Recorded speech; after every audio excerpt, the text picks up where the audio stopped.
Buenos días, séptimo grado, ¿cómo están? ¿Cómo va todo por allí? Bueno, estamos otra semana más para realizar las actividades de matemática. Vamos a trabajar con las actividades que van del 16 al 19 de junio y después las del 22 al 26. Ya estamos cerca de terminar esta primera etapa del año, así que con toda la energía, ¿sí? Vamos a seguir trabajando juntos para poder completar todo. Hasta la última clase habíamos estado trabajando en lo que eran las fracciones, ¿se acuerdan? Dimos lo que era el concepto de fracción, fracción equivalente, trabajamos también con sumas y restas, repasamos lo que eran las operaciones multiplicación y división. Y ahora vamos a hacer una transición desde lo que son las fracciones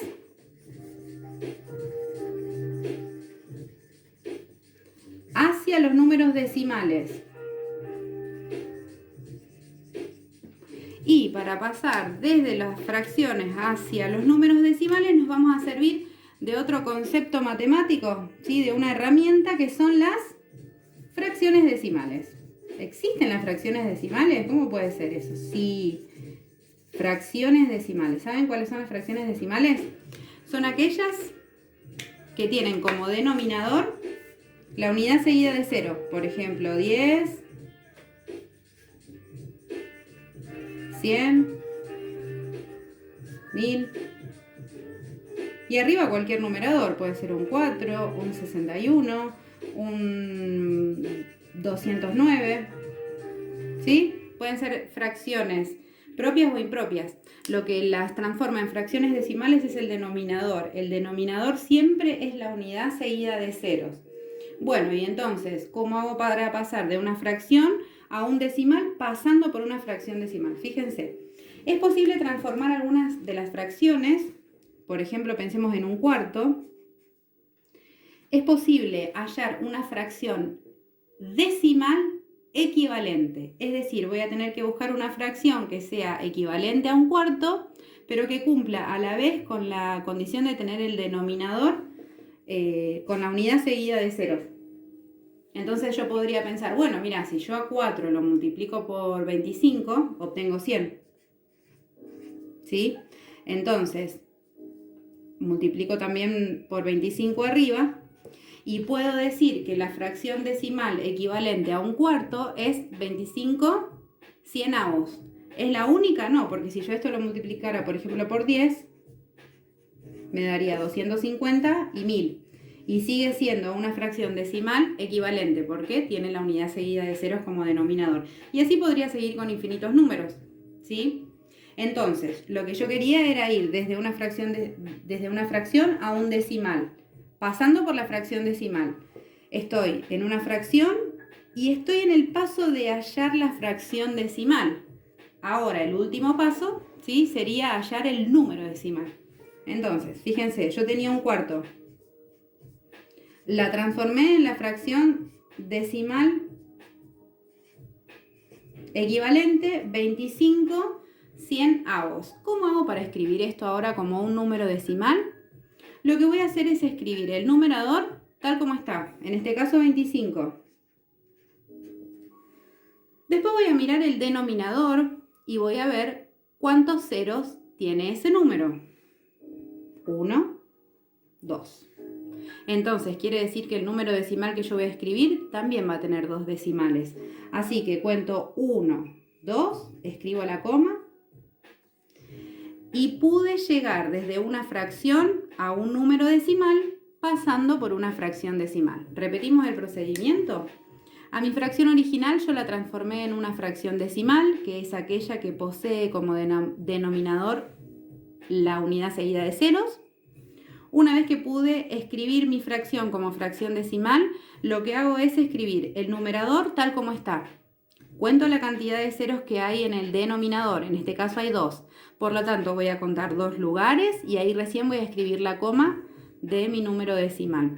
Entonces, lo puedo hacer con esta fracción, lo puedo hacer con una fracción impropia, donde el número decimal va a ser mayor a la unidad, pero lo que siempre tengo que respetar es la cantidad de lugares, ¿sí? Si son 2, por eso son centésimos acá.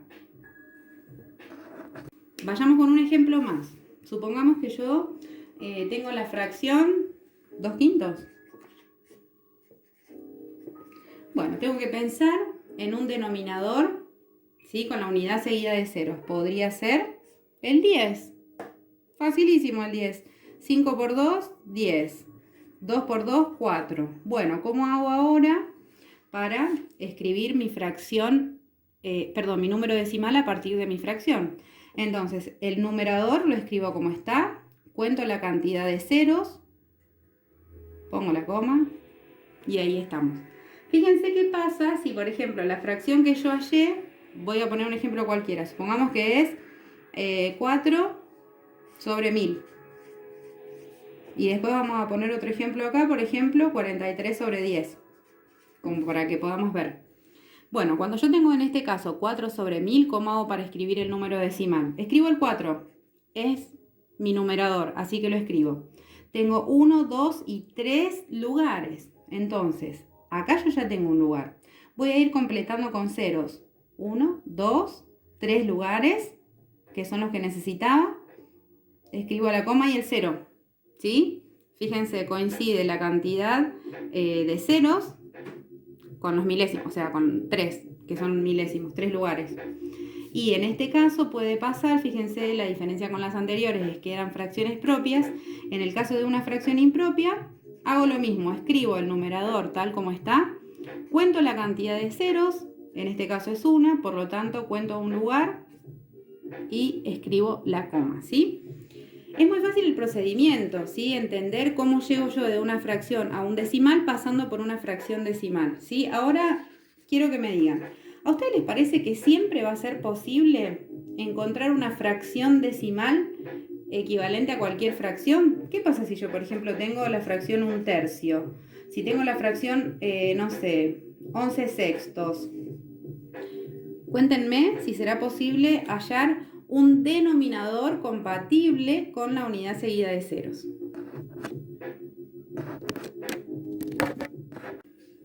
Bueno, después de responder esta preguntita que les hice recién, esa duda que les planteé, ¿sí? Les quería contar que siempre va a ser posible hallar a partir de una fracción su número decimal, más allá de que yo vaya por el camino de las fracciones decimales o no. Por ejemplo, si yo tengo 1/3, ¿sí? Y yo hago 1 dividido 3 con la calculadora, voy a llegar al resultado del número decimal, ¿sí? Porque como nosotros sabemos, las fracciones son divisiones que aún no se llevaron a cabo. 3/4 es la división de 3 dividido 4, que cuando yo lo hago con la calculadora me da 75 centésimos o 0,75, como nosotros lo vemos en la pantalla. Entonces, más allá del método por el que yo llegue a encontrar números decimales, existen una variedad enorme. Entonces, ¿qué se hizo? Una clasificación de números decimales para poder ubicar un poquito toda esta extensa cantidad de números que hay. ¿Cómo se hizo la clasificación? A partir de si los números decimales son exactos o periódicos. ¿Qué quiere decir esto? Los exactos son aquellos que tienen un número finito de decimales, que cuando yo realizo la división o la cuenta, llega un momento en que mi resto se hace igual a 0, ¿sí? Entonces yo, por ejemplo, puedo plantear 3/5, sería 3 dividido 5, me va a dar sería 3 dividido 5, y eso me termina dando 6 décimos, o 0,6, 6 décimos. Bien, esos 6 décimos, digamos, este número tiene una sola cifra decimal, ¿sí? La de los décimos, y ahí terminó, porque cuando yo fui a hacer la división con los números, no había nada más para dividir. Pero puede pasar el ejemplo que les dije antes, por ejemplo, 1 dividido 3, o el caso de 2 dividido 3, bueno, hay varios en que cuando yo, por ejemplo, lo hago con la calculadora, ¿vieron cuando aparece, por ejemplo, 0,6666666 o 0,3333? Y como que no termina el número en la pantalla, sino como sigue, ¿sí? Me da la indicación de que sigue. Bueno, cuando me toca ese tipo de números decimales, estamos hablando de los decimales periódicos, ¿sí? Los decimales periódicos son aquellos que tienen varias cifras que se van repitiendo indefinidamente en la cuenta. Por ejemplo, cuando yo empiezo a hacer la división, supongamos esta, vamos a hacerla, 10 dividido 3, ¿sí? Bueno, 10 dividido 3, voy con el 3, 3 por 3, 9, 1, como no puedo seguir, agrego la coma y un 0 acá, 10 dividido 3, 3 por 3, 9, y otra vez vuelvo a agregar, y otra vez vuelvo a hacer 3, y 1, y otra vez, y es como que es infinito, ¿sí? Siempre se van repitiendo el mismo 0, el mismo resto, fíjense, 10, 10, 10, 10, y por más que yo siga dividiendo, siempre estoy como en ese ciclo de ese periodo que se forma entre los números. Hay varias cifras que se están repitiendo indefinidamente, ¿sí? Después de la coma. Entonces, cuando no hay una cantidad exacta de números decimales, se dice que los decimales son periódicos, ¿sí? Porque se forma un periodo de números decimales. Y suele marcarse con un arquito. Este es el arquito. Por ejemplo, nosotros, obviamente, si a mí me dicen, bueno, ¿cuánto es 10 dividido 3? No puedo escribir un renglón entero de 3, 3, 3, 3, 3. Entonces, en matemática, para poder simbolizar lo que está pasando con esto del periodo, decimos que es 3,3 periódico, ¿sí? Y se marca con este arquito que vemos nosotros así acá arriba. Se marca sobre la cifra que se va repitiendo. Y a la vez, estos números periódicos, que son estos que se repiten, pueden ser de dos tipos. Están los que son puros, que sería el ejemplo de este, por ejemplo, porque después de la coma enseguida se repite el 3, 3, 3, 3, 3, o están los que son mixtos, por ejemplo, en el de, hay uno ahí en la ficha, que es el de 17 quinceavos. Cuando yo hago 17 dividido 15, me termina dando 1,133. Entonces es como que lo que se repite no está inmediatamente después de la coma como acá, que yo tenía la coma y ya se empezaban a repetir. Está la coma, hay un espacio y después están los que se empiezan a repetir. Entonces, cuando sucede, como en este caso, se dice que son mixtos, y cuando pasa como en este otro, que después de la coma ya se repite el periodo de números, se dice que son periódicos puros. Entonces, para hacer una gran clasificación de números decimales, tenemos los exactos, que son aquellos en que el resto en algún momento me da 0, por lo tanto la cantidad de números decimales es finita, o puede ser que sean números periódicos donde se repite estas ciertas cifras a partir de determinados lugares, y puede ser que se repitan inmediatamente después de la coma, siendo números decimales periódicos puros, o puede ser como en este otro caso, que hay una cifra y después empieza el periodo de números. Claro, los números decimales tienen varias cifras, algunos, sobre todo si estamos hablando de números periódicos, ya sean puros o mixtos, estamos hablando de muchas cifras, o puede ser que un decimal exacto tenga varias cifras también, que sea un número finito, pero que sean varias cifras. Como no estamos acostumbrados a utilizar tantas cifras, ¿sí? Existen determinadas técnicas para poder ser lo más preciso que se pueda, pero a la vez considerando una cantidad corta, digamos, de números decimales. Ustedes van a ver que cuando nosotros empecemos a trabajar con números decimales, ¿sí? No siempre utilizamos todas las cifras que tiene el número decimal. Tal vez nosotros hacemos la cuenta con la calculadora, una división, y me da muchas cifras decimales, pero bueno, yo escribo las primeras 2 o las primeras 3 según lo que me pide el ejercicio. Bueno, escribir el número de forma abreviada, ¿sí? Tiene determinadas técnicas, porque puedo recurrir a lo que es el redondeo, y puedo recurrir a lo que es el truncamiento, ¿sí? Son dos técnicas que se utilizan para escribir de una forma más abreviada los números decimales que nosotros obtenemos cuando hacemos las cuentas. Si ustedes se fijan en la ficha, van a poder empezar a trabajar con una actividad que se llama decimales en la vida cotidiana, ¿sí? Y aparece el concepto de lo que es el índice de masa corporal, sí, que es una medida que asocia el peso de una persona con la talla, es decir, con su altura. Es un índice que se utiliza mucho para calcular el índice de masa cuando uno va al médico, lo mide, lo pesa y realiza ese cálculo. ¿Cómo lo realizan los médicos? Lo que hacen es calcular la masa de esa persona, la dividen por su altura al cuadrado. Fíjense que acá está la fórmula. Entonces, según el número que arroje esa división, nosotros podemos mirar la tabla de la Organización Mundial de la Salud y ver, según el número que arrojó este resultado, ¿sí?, a qué categoría de las distintas clasificaciones, ¿sí?, estoy arribando. Supongamos que alguien le dio, no sé, del índice de masa corporal 20.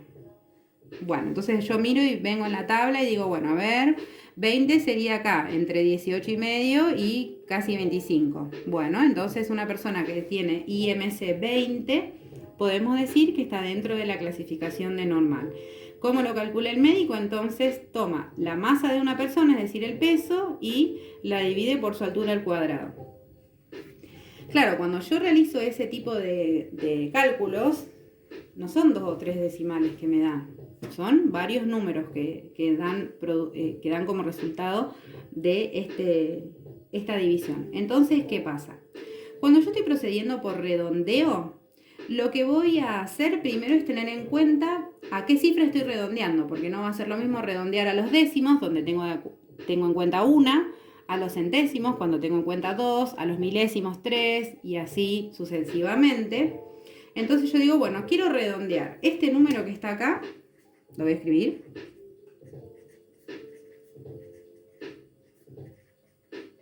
Voy a querer redondear este número a los centésimos, redondear a los centésimos. Cuando digo redondear a los centésimos, quiere decir que mi número decimal va a tener que tener 2 lugares, centésimos, no más que eso. ¿Cómo lo voy a redondear? Voy a observar los dos números que ocupan los centésimos. Bien, lo que voy a proceder a hacer es observar cuál es el tercer número que lo acompaña, ¿sí? Fíjense, nosotros estamos tratando de redondear a los centésimos y para eso voy a tener en cuenta los milésimos. Si cuando yo observo el número que está a la derecha de los centésimos y ese número es mayor a 5, entonces voy a aumentar a este número en una unidad. Si el número que yo estoy mirando a la derecha es menor a 5, lo dejo como estaba. Entonces, en este caso, como yo tengo 25,7275, veo que el 7 es mayor a 5.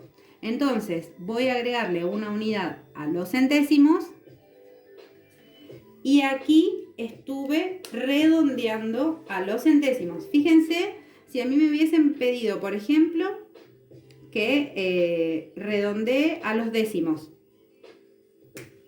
tendría que estar observando este primer número, ¿sí? Me va a quedar mi número con un solo lugar, porque estamos hablando ahora de redondear a los décimos.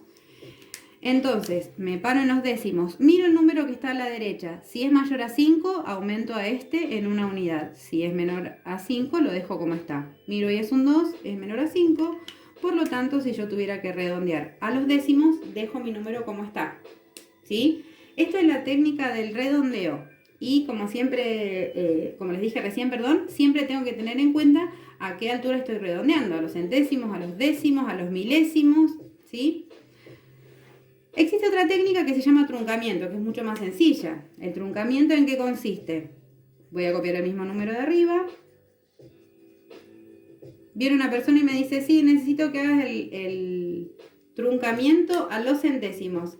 Perfecto, vengo y corto el número a los centésimos. No me importa si acá hay un 7, un 9, un 1, un 0. Cuando yo haga mi aproximación por truncamiento,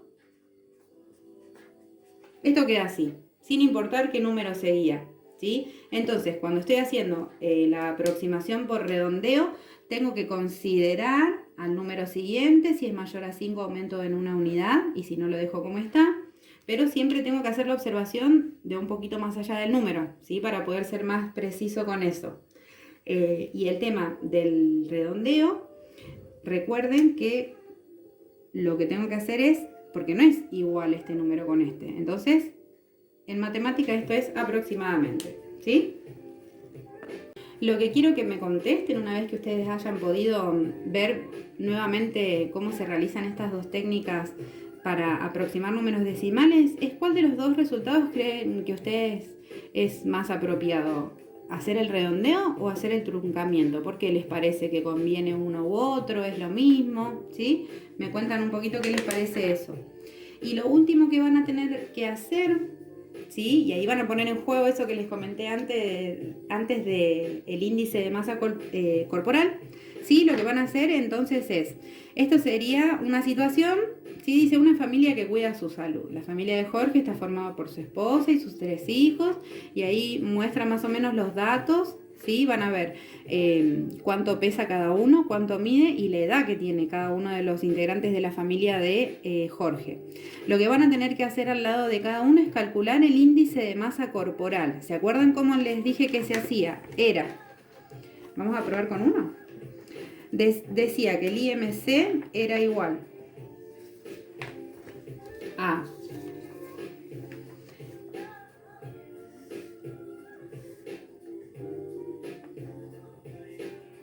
el peso o la masa de esa persona sobre su altura, le voy a poner así al cuadrado.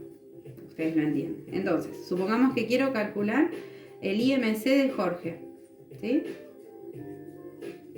Miro y dice, bueno, Jorge pesa 85 kilos, así que esto va a ser 85 dividido y la altura es 1,72, así que 1,72 por 1,72, ¿sí?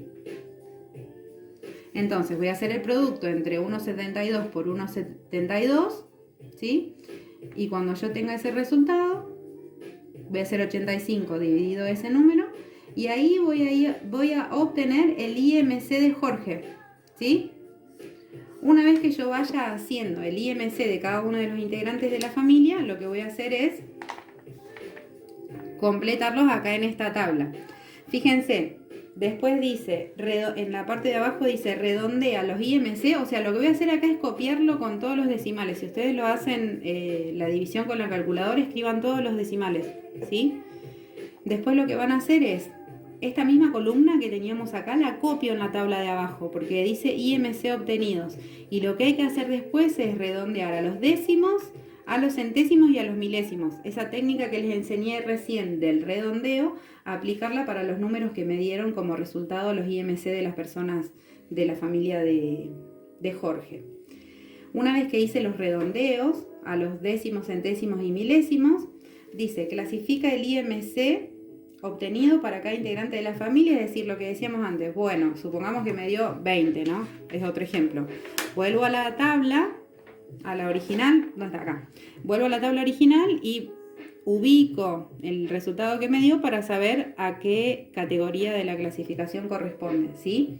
Y los últimos dos, me encantaría que se tomen el desafío de hacerlos, porque dice, bueno, ¿cuántos kilos debería bajar como mínimo Jorge para estar en un IMC normal? Es decir, ya ahí entro a jugar con esos resultados, ¿sí? Bueno, ¿cuánto tendría que alterar el peso de esta persona? Porque obviamente la altura no la voy a poder manejar acá en esta fórmula. Entonces, bueno, ¿cuánto debería, en este caso, bajar de peso Jorge para llegar al IMC normal?